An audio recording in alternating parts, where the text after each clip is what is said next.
दिल्लीच्या आंदोलनानंतर दुसऱ्या दिवशी आपल्याला बोलावलं. आम्ही त्यांना सांगितलं जे म्हणायचं ते लेखी सांगा. तोंडी आता आम्ही तुमचे शब्द मानत नाही. तुम्ही आम्हाला सांगता, आम्ही लोकांना सांगतो. पण तुम्ही करत नाही. लोक म्हणतात तुम्ही काय सांगता. त्यापेक्षा तुम्ही आम्हाला लिखित द्या. आणि त्यांनी त्यांच्या अधिकाऱ्याकडून, त्यांच्यातर्फेच असतं, मंत्री कधी त्यावर साईन करत नसतो, त्यांच्या अधिकाऱ्याकडून लिखित पत्र दिलंय की तुमच्या मागण्या योग्य आहेत, तुमच्या मागण्यावर विचार होतोय, आम्ही लवकरात लवकर हे करतोय.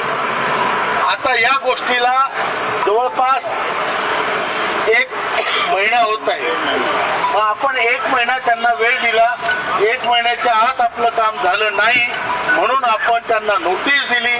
आणि आता 3 आणि 4 डिसेंबरला दिल्लीमध्ये मोठं आंदोलन परत आपण करत आहोत. आपले 2 प्रयत्न चालू आहेत किल्लेदार साहेब, की आपण हे आंदोलन करायची पाळी येऊ नये म्हणून सरकारवर चर्चेचं सत्र सुरू ठेवलेलं आहे. आपण त्यांना सांगितलं 3 तारखेच्या आत आमची अनाउन्समेंट करा आणि आम्हाला म्हाताऱ्या लोकांना करू देऊ नका. पण जर तुम्ही ते केलं नाही तर मग आम्हाला 3 आणि 4ला तिथे आंदोलन केल्याशिवाय काही इलाज राहणार नाही. बरोबर आहे. आणि त्यासाठी मी दिल्लीच्या आंदोलनाचं आव्हान द्यायला इथं आलेलो. जर आपलं काम झालं तर सोन्याहून पिवळं, नाही झालं तर मग तिथं जाऊन त्यांची पिवळी करावं लागेल. बरोबर आहे.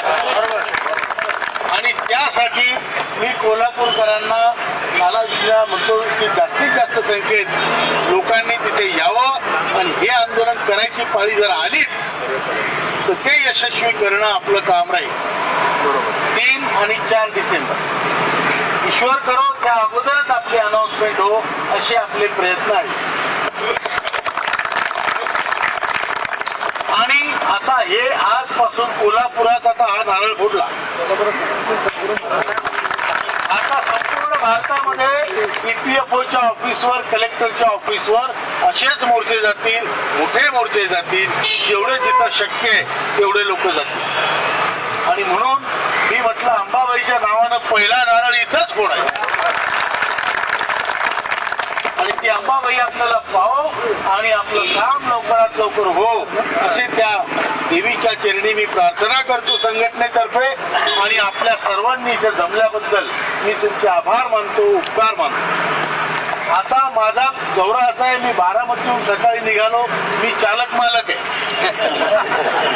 गाडी चालते, गाडीचा मी चालक मालक आणि माझी मालकीन कारभारीण असे आम्ही सोबत इथं आलो.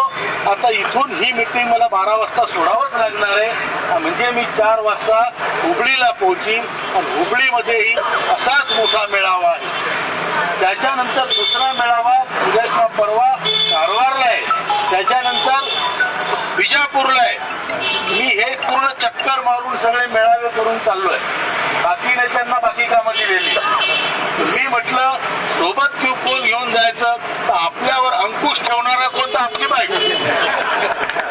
म्हणून तिला सोबत घेऊन मी निघालो. त्याच्यामुळं मी इथे जास्त वेळ थांबू शकणार नाही. त्याच्यासाठी मला माफ करा. माझा नंबर तुमच्याकडे आहे. काही असलं तर माझ्यावरशी कधी बोलू शकता. फोन नाही उचलला तर मला मेसेज टाक. अशोक राऊत साहेब आगे बढो. बोलतो आणि आपण नारे देऊ.